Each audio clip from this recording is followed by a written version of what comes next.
Hello and welcome back to PA Chalk Up. I'm your host Manny, and today we have a returning guest. Mesa, how we doing? Good. How are you, Manny? Good. But for those who perhaps haven't watched the previous episode, which I think you're one of the very first guests. Like I think you Hey, were you were in the first year for sure. I'm an OG. Yeah. Yeah. So like yeah, we've known each other for a while, but for those who perhaps don't know who you are, if you quickly run us through like an introduction, how you got into the field, and then what you're doing now. Yeah, my name is Mesa McNely. I live in Lexington, Kentucky. No, our previous episode, I had just transitioned to working with the USL Super League, so the women's professional football in America. And I was doing that for a little bit recently, left the field, left strength and conditioning.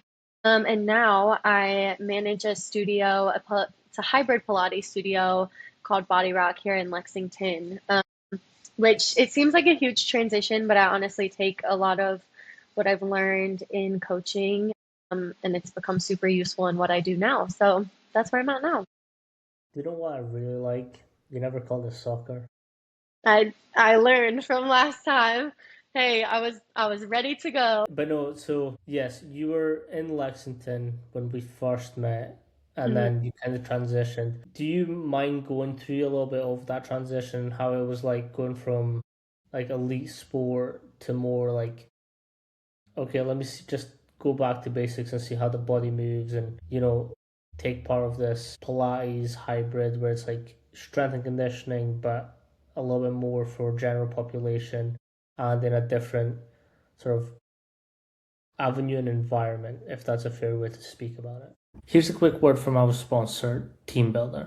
I've personally been using TeamBuilder since 2022, and it's genuinely changed how I run primitive athletics. Writing programs, delivering them to the clients and athletes, tracking their progress, and it all lives in one place. My clients get their sessions on their phones. I see their progress, I get messages from them, and we are able to stay in constant contact and be able to track every single metric that I need. I spend less time on admin and more time actually coaching. Check out teambuilder.com, and if you use promo code PAChalkup all together, you get 30-day free trial and you get access to the AMS system. Yeah, definitely fair way to. It's definitely a huge difference in environment for sure. Honestly, I kind of wasn't expecting it. I will say I didn't have like the best experience with the team that I was at, and I guess it kind of left a bitter taste in my mouth. But I thought about staying in the field. Obviously, it's something that I loved, and I kind of thought that when I got into strength and conditioning, that that was the one path I could take, and that I had to just stay on that straight and narrow the whole way. So I felt really lost, like thinking about doing anything else. I never thought that like group fitness or general population was for me. I kind of completely wrote it off. But then I started taking like a similar reformer Pilates here in Lexington, and I actually was super impressed with the amount of like anatomy and physiology and biomechanics knowledge that the instructors had. And so I got really interested in it and was like, hey, you know what? Maybe there is a way that I can keep this knowledge that I had, keep my love for coaching, and kind of do it in a new way. And then I had a friend from college who hit me up one day and she was like, hey, I'm opening a Body Rock in Lexington. I was like, no way, what is that? And then we ended up like talking, catching up, and she basically was like, we need a studio manager, and there's no one else that I think would be knowledgeable enough to have this position. And so I was super, super blessed to kind of fall into that position and very confused at first, had no clue what it was going to be like, but it's been a blessing. And I think too, like we were kind of speaking about this, reformer is kind of a different breed. Like you actually have to have a ton of anatomy, biomechanics knowledge, not only for the body, but then also knowing this machine and how the springs are working with you or against you, and what body part, how to move to make that body part work. And so it really, really intrigued me. And I got super interested in it. And the environment has been incredible. I mean, I think the biggest thing for me was like creating a community like in coaching, the reason I got into it is I wanted to be impactful. I wanted to be a strong woman that could impact other women and be inspirational in their lives. And I kind of thought the only way to do that was through coaching athletes. Until I got in the environment that I'm at now, and it completely changed my mind. And the way I look at it too, I mean, we have a lot of like post college, post grad women, and on top of that, a lot of women who used to be athletes. And so now they're like in this weird transition of I'm in my mid 20s and I've had a strength coach my whole life write out programs for me. I'm kind of like hate the way that I've moved my body before and I want to experience new ways of moving my body. I want to explore new things and I want someone who's knowledgeable but still pushes me and holds me to a standard. And I feel like I've kind of found my people with that and they've found me. And then beyond that, I have other women who are postpartum or pregnant and just the ways that they've been able to prepare their body for having a child and then to bounce back from having a child. And it's just been super rewarding. I think like the community of being surrounded by strong, inspiring women has completely changed my life. And I'm so glad I didn't completely write it off because I'm very, very excited for the future and very happy to be where I'm at right now. Yeah, something that we've also like discussed a lot, even like through messages, is that Gen Pop experience and how it's completely different to coaching athletes, but it also makes you more human to coach athletes and to coach other people that walk through. What was your sort of process like? And again, I know you were a human driven coach at the coaching level, elite level. So like I know it wasn't like a complete culture shock for you, but like how was the experience and like different things coming in, like your cueing, your wording, like how was that adapted to then like start building out these classes and helping people? Yeah, to be honest, I wish that I had this experience before I even started coaching because the way that it's completely changed my cueing and the way I correct people and get them into a move is so different than before. And I think too, even with working with athletes, like you think that they know their body so well and that they're gonna move like perfectly. And when you work with athletes, you realize a lot of them like still kind of move funny or they don't really know their body. They've just been told what to do. So I feel like working with some people that don't really know their body like too well, that wasn't like a huge shock to me. But what was like interesting is a lot of people that come in that are like, I've never done any type of working out ever besides walking, or I've like maybe picked up a dumbbell every now and then, but have never done anything. And so that completely changes the way that you have to approach them.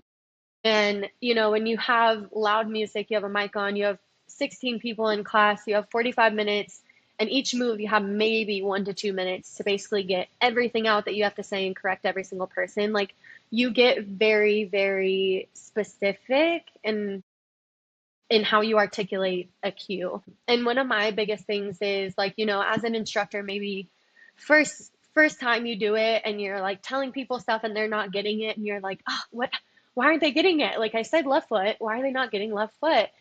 But when you step back and look at the picture of like how vulnerable it is for someone who has never moved their body, or maybe they are a post grad athlete and they've been told how to move their body their whole life. And it is so vulnerable to come into a room of people that you don't know, a place you've never been, on a machine you've never seen before, and to go through a class. And it really makes you have a lot of empathy towards people. And just like being super proud of them for even showing up. And then it makes the way that you address them in your cues and the way that you address them in your corrections a lot different. And the way that I've kind of taken it is like, okay, if they're not getting it, how can I say something differently to make them understand? Because maybe what I'm saying isn't clicking because it's my fault. I need to find a new way to address it to get everyone to understand. And like we were talking about this earlier, you can cue to a room of people who know what they're doing all day long. People have taken 100 classes. When I say a move, they get into it without me even cueing it.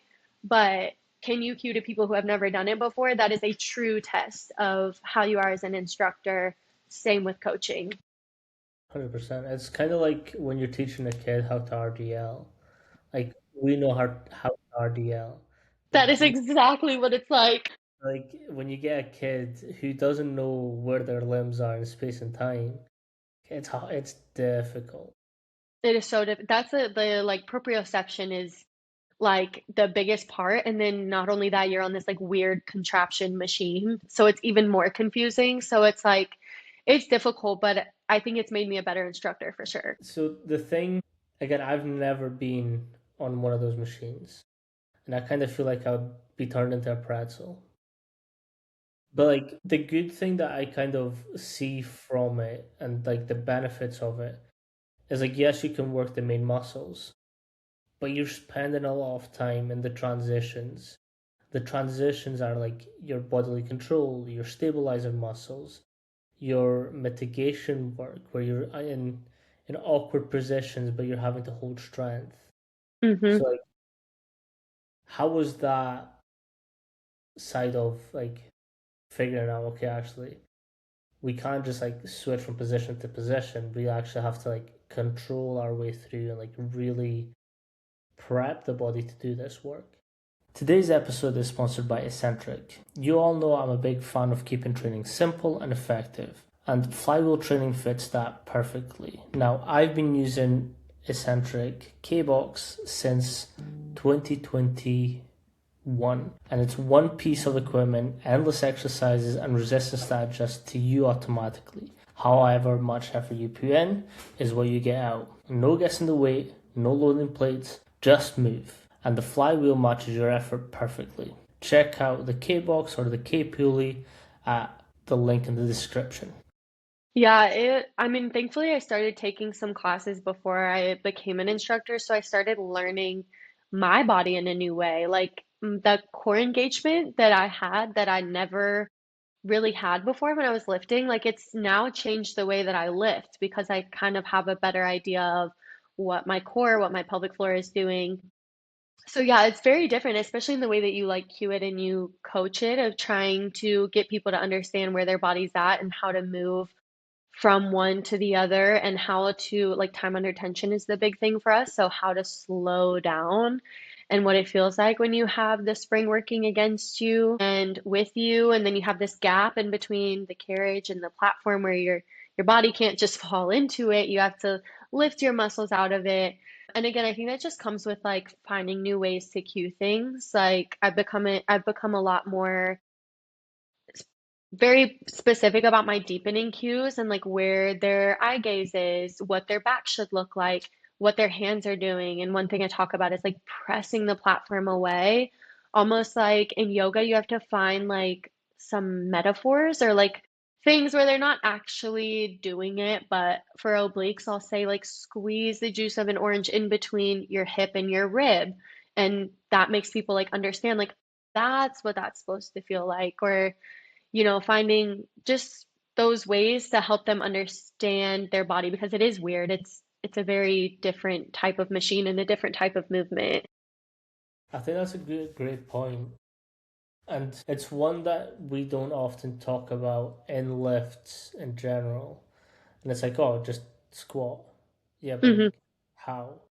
And then people are like, oh, your hips have to be at 45-degree angle, or if you're sprinting, or your shins have to be at certain angles. But yeah, like, sick, but like, what does that look like? So Yeah. it's finding these little terms, like you said, push the floor away from your, push the platform away. But like, if you think about it, squats and deadlifts, you're pushing the floor away from you. Hmm. Like it's not pull per se, but like you're pushing away from the floor. Like that's a brilliant way of thinking about it as well. Yeah, it's like you have to, I mean, you truly have to like change your way of thinking when you're on that thing. But then, yeah, it does change the way that you think about lifts too. Even sometimes they'll like reference more of like around the room. Like today they were doing an oblique move, and I'm like, okay, send your left elbow towards the ground, but then your right hand will pull up towards the ceiling.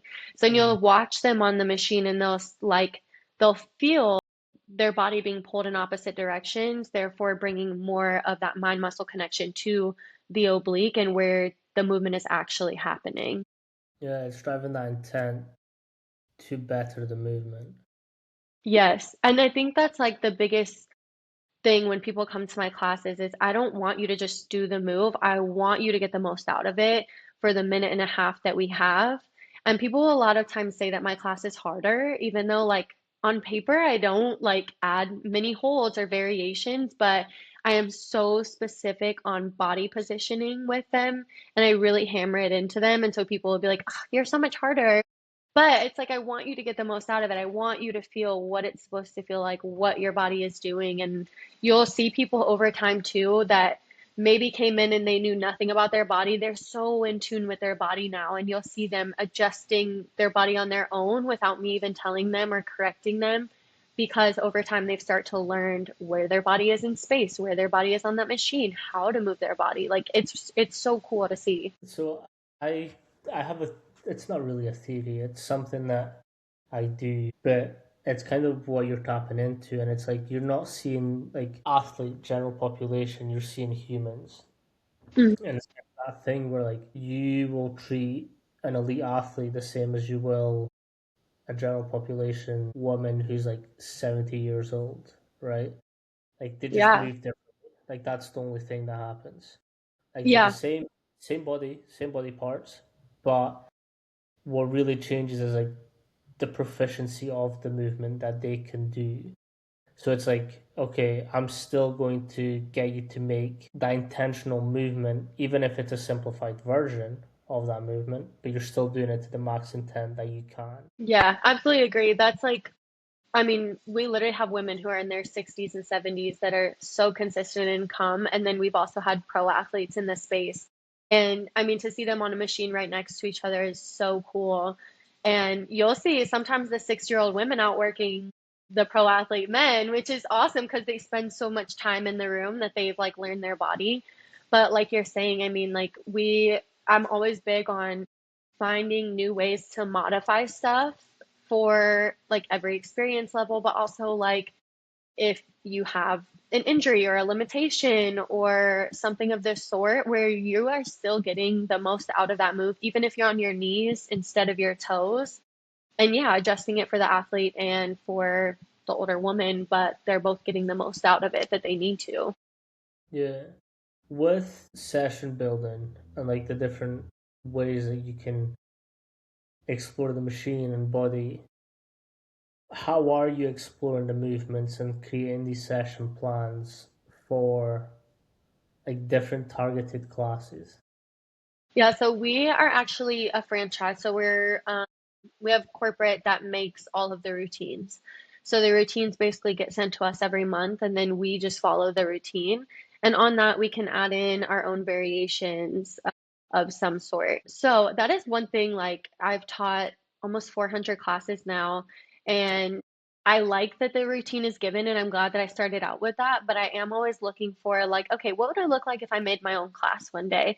How would I transition from this move to the next? How would I make the plan? How would I write that out to where it's most challenging, but it makes the most sense? So that is one thing I'm trying to explore, but also all of our classes are set up by kind of a target. They're all full body, but we have different targets. So we have like a six packs and backs where you'll see some heavier core, some more upper body.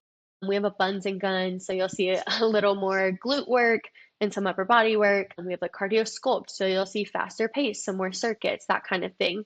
So you have your target, and with that, that's kind of how I build my variations and my transition. So this morning I taught obliques and cheeks. It's going to be a little bit more on the oblique work than normal. So my variations on obliques, trying to find the best transition and keeping them in that time under tension the longest. And then kind of planning out the holds and pulses for that as well, to where it's going to target the areas that we want a little bit more. And I try to take as many classes as possible to like just try things. Like me and one of the owners will take class together sometimes and we will just like try something we've never done. And we're like, hey, what would this feel like? And she'll look at me and be like, try this. And I'm like, whoa, that's hard. And then now we have something new to do. I watch a lot of like TikTok. Honestly, that's like a really good, like useful tool. You see a lot of people try fun stuff on there. And then I started taking more classes of like classical Pilates. So learning like the elements of classical Pilates and how our routines are built off Pilates principles. That way I can learn more just about in general, like what we're trying to target.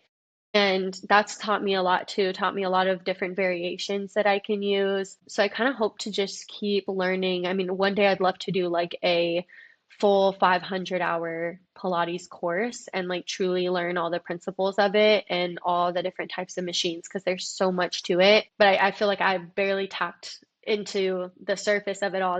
There's so much to it.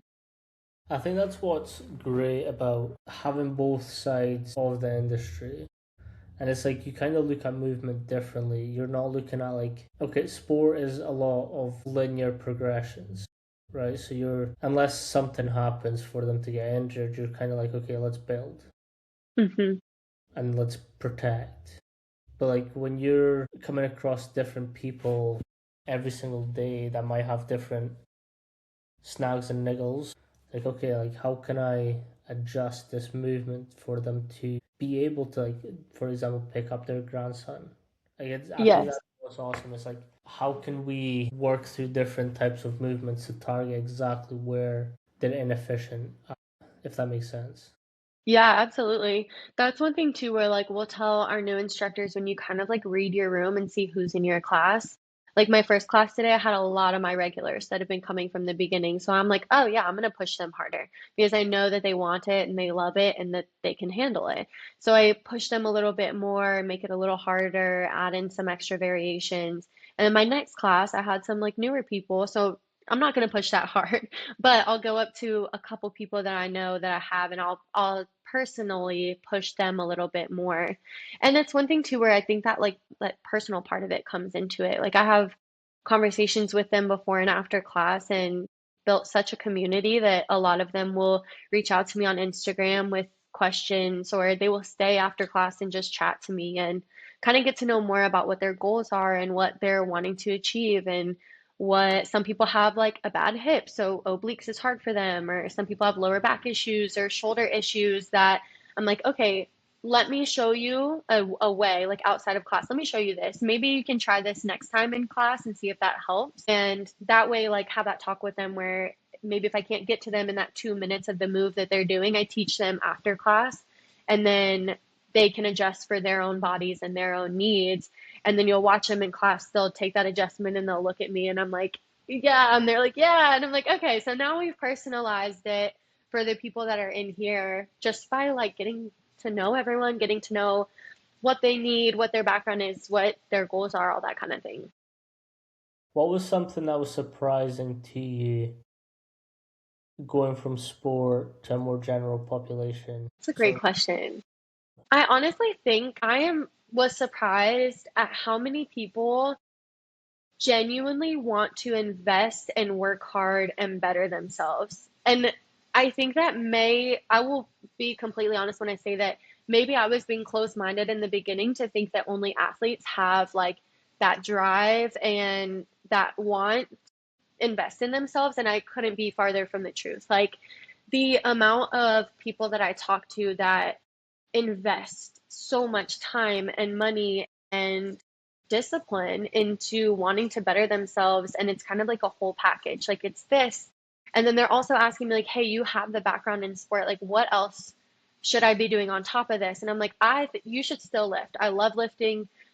Gotta load your joints, maybe lift a couple times a week and do this, maybe walk, maybe, you know check your diet. Like then they're asking like, oh, what are some healthy things I can make that are easy? Like I like when you post stuff, and that I think surprised me so much because I mean, there are so many strong women that I'm surrounded by that are completely dedicated and invested in being the best versions of themselves. Some who have two kids already, some who are wanting to prepare for having kids, some who are post grad, post being a college athlete. And I love too that they come to my class because they want to be pushed. They know that I hold them to a certain standard, and they know that it's going to be harder in my class. So they come because they want to be pushed. And I don't know why.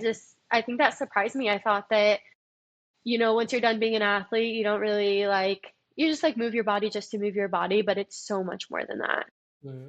That's a good point that you bring up as well, because I sometimes run into this issue, and because they're so invested in making themselves better and like becoming stronger, becoming fitter, reaching their goals, that they sometimes do neglect their recovery and their rest times. How do Mhm. you approach that? I, again, have a lot of conversations with people. And one thing, and I say this in my classes a lot too, is like before class as well, listen to your body. If at any point you need to modify today, take a modification. It is just as challenging, it is just as effective. And if you see me taking class, oftentimes I will take a modification. And everyone's kind of like made it a little joke now, like when we do moves on the back platform, your spring is working against you, so it makes it so much harder. And so I've started saying, no shame in my game. I'm quick to pop that bad boy off. Take off your spring, get right back into the move, and all is well. And you will see a lot of times when I say that in class, people are like, oh, yep, let me take it off. And they get right back into it. And then they'll come up to me after and be like, I felt like I really could get into that move better when you told me to take it off. I felt like it actually was doing what it was supposed to. Or some people who like you'll see them kind of pushing themselves through it and I'll talk to them after. I'm like, you don't have to push through it. Like maybe try it next time, like take it off and see what it feels like. And they're like, "Oh, I didn't know I could do that." And I'm like, "Yeah, you can. You absolutely can." And so then they're like, "Okay, well, I can take a modification and I can still get the most out of it." And I'll also say in my classes, like, just because you take a modification doesn't mean you have to stay at the modification the whole time. Maybe you take a couple reps on your knees and then you take the last couple reps on your toes. Go back and forth, do a little bit of everything. And then I'll also say multiple times, like, listen to your body. Like, today might feel differently than last week when you took this class. And I think a lot of people, like you're saying, they're so hard on themselves to an extent. And they're like, this just didn't feel the same. I took it last week and I felt so much stronger. And I'm like, okay, but what did you do this week? You are sleep deprived. Your kids had all of these events that you're working on. You've come to class 4 days in a row. You're tired. It's okay. Like, be kind to yourself. You're allowed to take a break. You're allowed to rest. Like, it's beneficial. And they're like, oh, you know what? You're right. I can rest. I actually can take a break in between and grab some water. And so I feel like little by little, I'm kind of helping people like change their mindset surrounding that a little bit more. Yeah, I know, because that's a constant thing. Because like, I mean, you find this as well. Like, because they're being taught in a different way than they perhaps have been, and like, so I say this because like I've worked in a couple different Gen Pop gyms, and I know the quality of or lack thereof experience for their PTs, and like I've heard some fucking horror stories too. But it's kind of that thing of like, because we've had experience and like you said before, like we're holding certain standards. Our coaching tends to be different Hmm. because they know that one, you can't really trick us or get anything past us. Like we'll Hmm. see, I'll call you out on it. But it's kind of like that thing of like, it's telling them, like, slow down, take a day off, like you're fine. And like I Yeah. found this with some of the female clients that I have. Like when they start the program, they'll message me, "Oh, can I eat this?" I was like, "Yeah." Yeah. Like, Eat a cupcake, please. fuck no. I was like, "Oh, that's weird." I was like, "How? I How?" know one day it was like New Year's Eve and I brought in donuts for everyone. And so many people were like, I can't eat that. And I was like, please eat a donut. Like, I'm actually gonna get mad if you don't eat a donut. Please eat a donut. Like, you have to be kinder to yourself and allow yourself rest and allow yourself good things. Like, we're not meant to just restrict and push ourselves 24/7. Yeah. So I had this client, and I've spoke to her and told her this to her as well. So it's not like I'm just talking shit. But like when she came to me, I got genuinely concerned. Like I was like, Mm, she's not doing my program. She's not, because like she'd been taught to starve herself. God, that's So awful. when she came to me, I was like, look, you have to eat for your performance. Like, yes, you're not an elite athlete, but like you still have to eat for what you burn. And Hmm. like your burning isn't just when you're like in classes or strength training. It's like everything that you do, you're burning calories. Yeah. So say you burn 1,000 calories during a class, you need to fucking replace those, and then Yeah. just take 250 out of that, Yeah. whatever, right? And she's like, that doesn't make sense. I was like, okay, let's back up. And I walked her through exactly what I've just said. It's like, okay, so your basic basal metabolic rate is like 150, 1,500, right? Now, to be in a deficit, it's 2 to 500 calories less than what you would be eating. So if you come to a class and you burn 1,000 calories, your calorie intake for that day should be 2,500 calories. But we Yeah. just take You could, 250 away from that. And she's yeah. like, that's a lot. I was like, yeah. Yeah, you gotta eat. You have to feel your Yeah. body. And then luckily and thankfully, she's been a fucking trooper and she's listened to everything I've said. That's awesome. And like she's smashing goals like weekly. And she's I like, will say, sorry, go on. no, no, you're fine. I will say too, I feel like one thing about Gen Pop that's different from athletes is that they don't have the resources that athletes have. Athletes are getting told a strength program since they've been high school, college, pro. They've had a nutritionist that tells them what to eat. They have food provided to them most of the time, so they know what to eat. And like when you come into general population people that you have these conversations with them, oftentimes they just never knew. They never knew because they didn't have the resources. And it's just kind of a lack of knowledge. And now I take that as like, okay, this is where I can like fill this in for them and I can like provide them with the knowledge I mean, how are they supposed to know if they just never had that knowledge before, you know? Yeah, it's that you don't know what you know until you know. And like Right. athletes are very fortunate in the way that like more so in the US where there's like developed pathways for them to go through. Because like so like what stuff I'm looking at now is like, okay, how can I put on parent educational sessions so that they can deal with their athletes? Because Mm-hmm. like, there's no point in me telling, hey, you're 4 years old, you need to eat fucking broccolis and your chicken when you get home. Yeah. Like that's leaving their heads as soon as I finish talking. Right. And it's like, okay, then let me go to the parents who actually make the decisions. And it's like, okay, this is what they should be having. Like this is what will help them achieve their goals. And Mm-hmm. it's weird to like I mean I think because of the way that Body Rock is developed and you've developed within it, you might understand this. It's like, okay, let me fix problems before they become problems. Like you'll still make mistakes, but like you're kind of having to look a little bit further into like, okay, this is an issue that could be a bigger issue. Let me Yeah. mitigate some of that.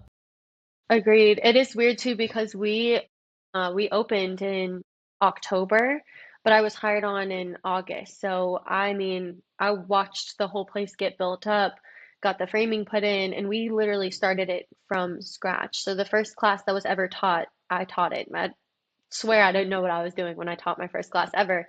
But we have like built this clientele from the ground up. So it's like, okay, they like you're saying, you got to kind of like find the problem before it becomes a problem.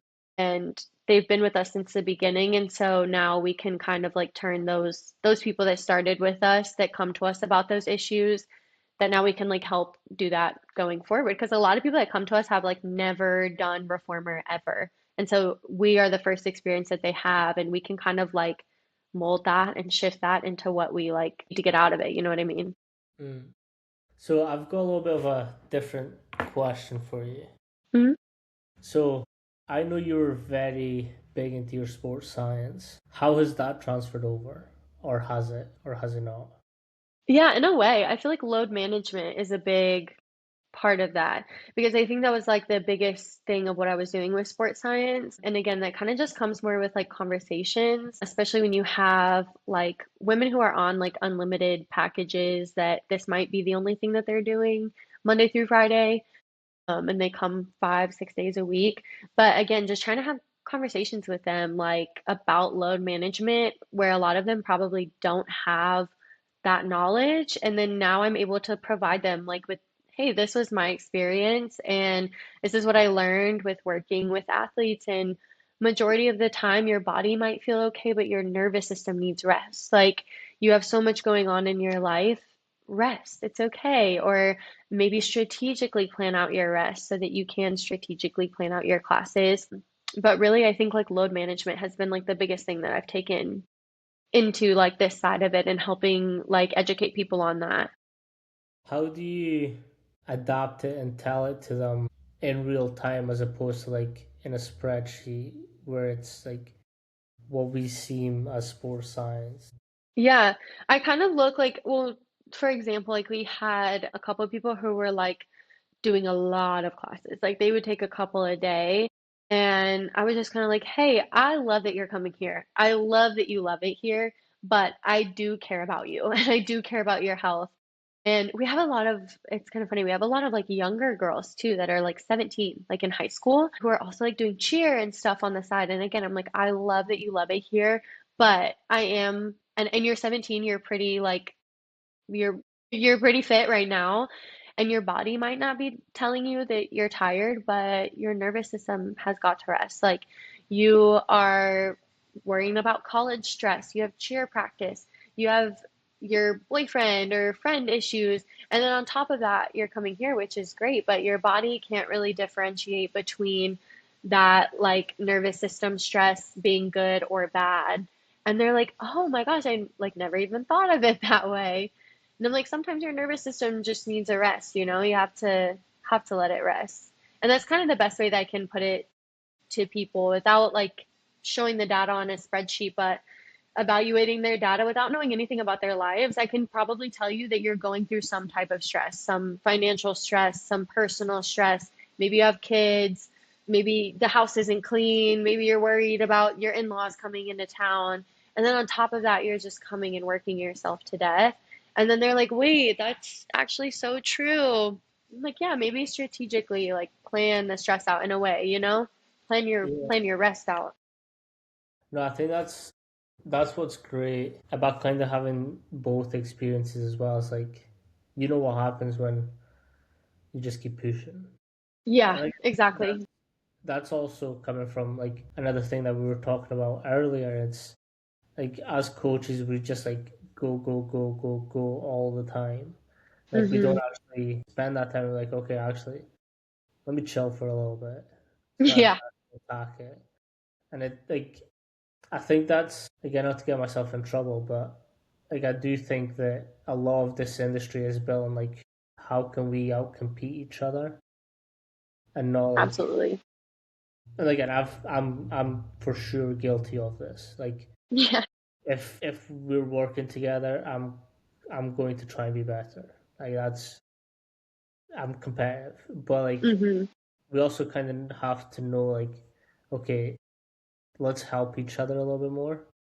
I think Yeah. that's where like I'm wanting to go more into is like I've got zero interest in becoming a strength coach for a team or a an organization. Like I'm more interested in like what can I build and what can I help people build. Hmm. And I think that's where it's been awesome to speak to you and see your progression is because like you've completely went the other way in terms of like field, but you're essentially still doing the same thing. Like you are still a strength coach if we think about it. Yeah. Like Yeah. you're Facts. just a different platform. Yeah, it's crazy when you put it that way because it really is. I mean, basically doing a lot of the same stuff, like coaching it in similar ways, honestly, like dealing with people's. And I feel like one thing like about strength and conditioning is that you connect with your athletes and they kind of come to you in the weight room and express all of their emotions and their feelings to you about like life, and you're kind of like their safe space. And I mean, I've kind of become that here as well. And a lot of people will stay after and like chat to me, and I absolutely love it. Like I've created so many good connections with people. I think the difference in that is when you are a strength coach with younger athletes, most of the time you have to keep that like professional relationship. And don't get me wrong, I have a professional relationship with my clients, but they've also become like family. Like they've become good friends to me, and they inspire me as much as, they say that I inspire them. And I think it's been an absolute game changer for me leaving the field and now coming to a community driven space where I'm surrounded by strong, impactful women. And I did not think how much of an impact that would have on me. And, we talk about this as well. I mean, there are plenty of men in the field that have been inspirations to me and been mentors to me, you being one of them. And I have a couple others that I will always be close with and always thank them for showing me gratitude in the field. But it absolutely changes my perspective to come to a space where I'm surrounded by women. And it has changed my life in a different type of way. And I loved where I was at. And I just think it's just a different experience as a woman being surrounded by other women. I think it's a very different experience and it's a very eye-opening thing and life-changing thing. And it's just made me feel so much more rewarded. Like I am actually impacting lives in a way beyond just like making their sport better or making them better at their sport. Like I am truly building connections with people who I just watched someone throughout her whole entire pregnancy and now she gave birth and I get to meet her child. Like those things to me is like so rewarding and I just feel like I'm fully myself every time I'm there. I'm just get to be me and I don't have to put on a face or a mask or try to keep up with these male coaches or keep up with the industry and I just feel like I get to be myself and it's so rewarding and makes me so happy while also sharing the passion and the love that I have for the body and movement and helping people be better. So that's kind of my take on it Yeah. personally. No, and the thing is, like, so throughout my career, I've obviously like had different roles.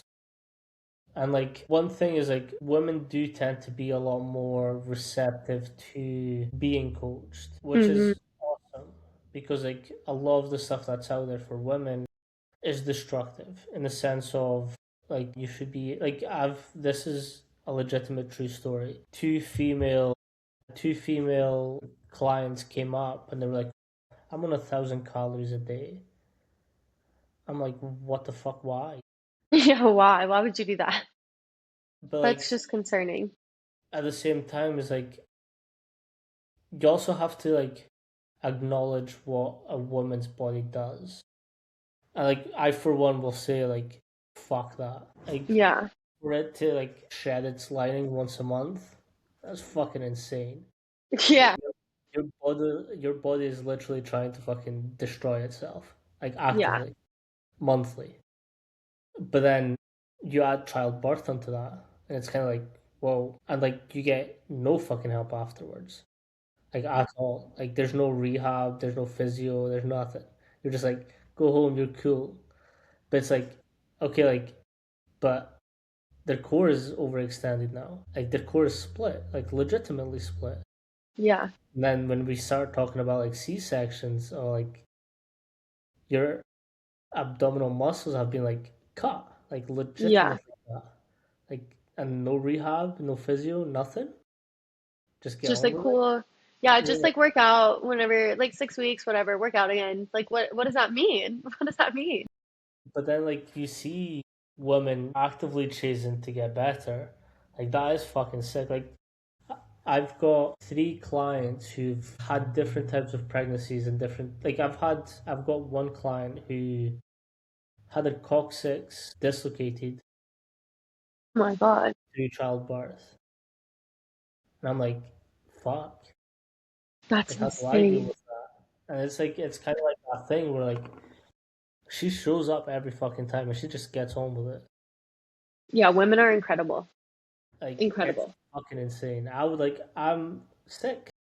Yeah, no, it's actually unreal.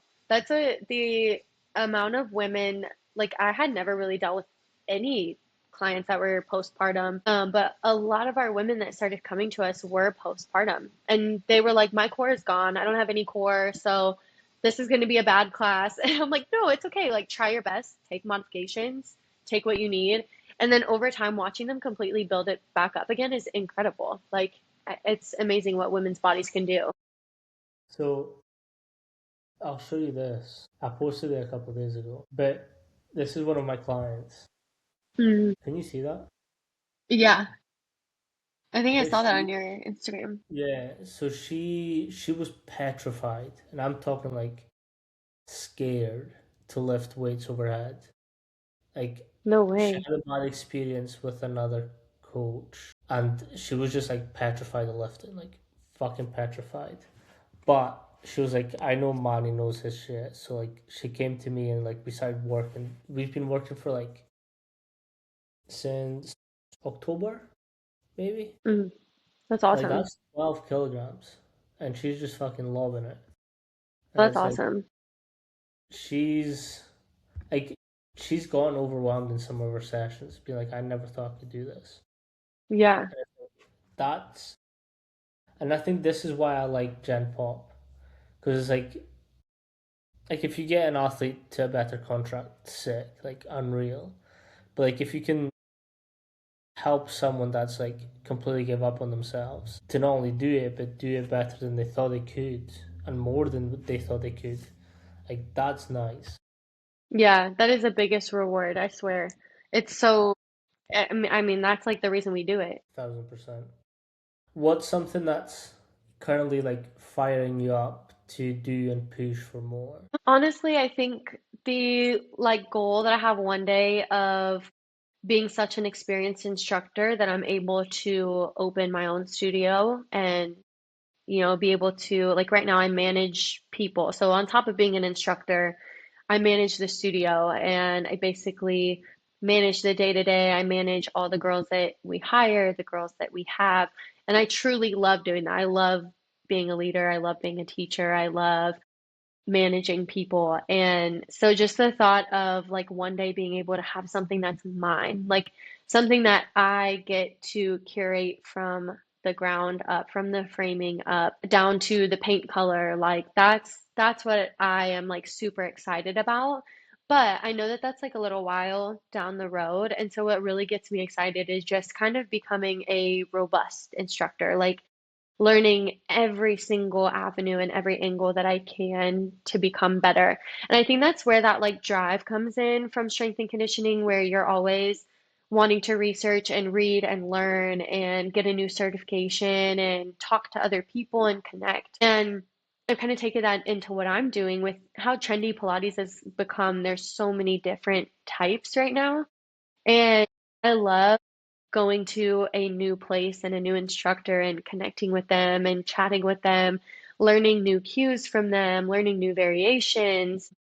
And that's what's been really exciting for me. So, one thing that I'm really wanting to work on is more of that. Like, I want to work towards yoga one day, which intimidates me a little bit because it is so technical, so much history behind it, but it's exciting to know that I have the opportunity to learn so much about that.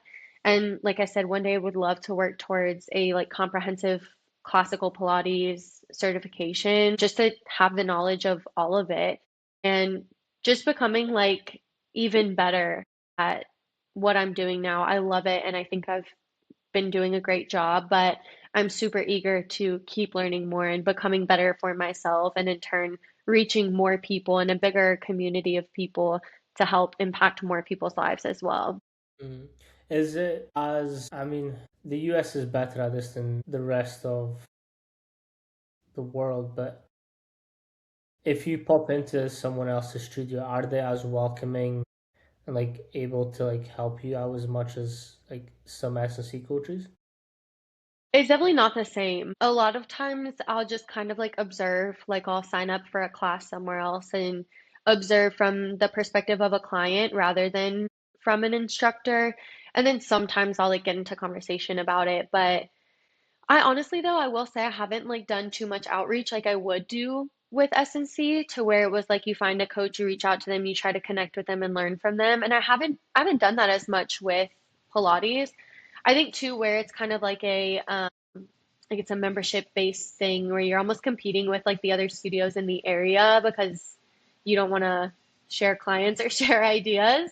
But when I go, like I visit my boyfriend in Greenville, I will chat with like the yoga instructors and the Pilates instructors that I have there, and they're super welcoming.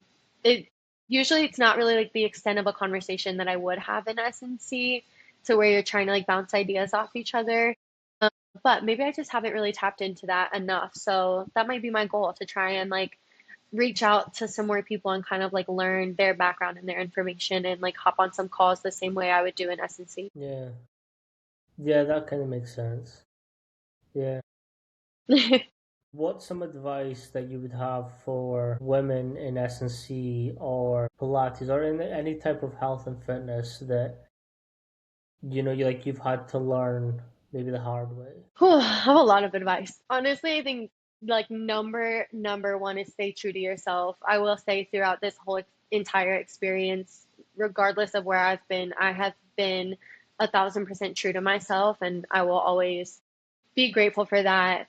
Some other advice I'd probably give is like, you may have ideas that you might think are better, but sometimes you have to just say okay and roll with something, not, I don't want to say don't agree with, but maybe if you think there might be a better way of doing something, maybe hold that in to yourself and kind of sit on it until you have the ability to do that yourself, if that makes sense.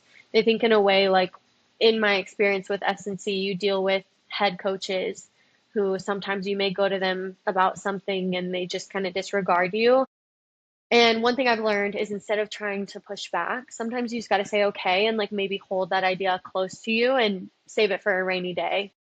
And I think the same in Pilates. And not only do I work for people that own the building and own the practice, but I also work for a corporate. And sometimes you may not exactly want to do what they want you to do, but maybe just hold that in close to you and save it for a day that you may have the ability to express your routine in a different way or do something in a different way. And beyond that, I mean, I think the field needs more women in strength and conditioning in general. And I absolutely love seeing a lot of the women that are coming up. And Michelle, you just had on the podcast, she's awesome. And Mallory Henderlong is probably one of the most like inspiring people to me just in her everyday life. And I just hope that more women can continue to put their stuff out there like Mallory's doing, continue to be true to themselves, be a hardworking, strong, independent woman, that we don't have to just do what the men are doing because they're doing it. We can kind of make that field our own in a certain way. So I just want more women to be true to themselves in the field, and I think that there's so much room for growth there and for a lot of women to succeed, and I'm very excited to see it happen. I'll show everyone. Mallory. Yeah, she's awesome, and she's just been like, obviously she has a ton of followers, but she has been speaking out a lot about a lot of stuff, and I think she's so awesome for that, and she stays true to being who she is, and I think that's really admirable. Yeah, and so this is the thing that like I'm finding, and it's like a lot more women are willing to rub the "it's always been this way" the wrong way, which is Hmm. great because like this industry is very male dominated, and it's like that's no fucking secret. But like there has been like little pockets of women just like really breaking through that and like being like, nah, actually that's kind of fucked. No, Yeah. I'm not having that. And it's like it is really nice to see. That's awesome. I know there's quite a few women too in the NFL that are like pretty big, that I just don't personally have a connection with them. So that's the reason I don't shout them out. But I mean, they're doing incredible things for women in the field, NBA as well. And they are, paving the way for other women and allowing other women to feel strong and confident enough to make that move if they weren't before. And it's super super cool, and it's really awesome, and I truly wish all of them the best, and I hope all of them just keep going up to the top, honestly. I love it. Mesa, if you let everyone know where they can sort of reach you and ask any further questions if they have any. Yeah, I'm on Instagram and TikTok. It's just Mesa McNeely. And you can reach out to me. I'm super responsive on both. I'm always on my phone, always on social media. And even if you don't have questions, I would love to just connect with more people, more women in this field, especially, and would love to chat. Perfect. Appreciate I you. appreciate you. Thank you so much. See ya.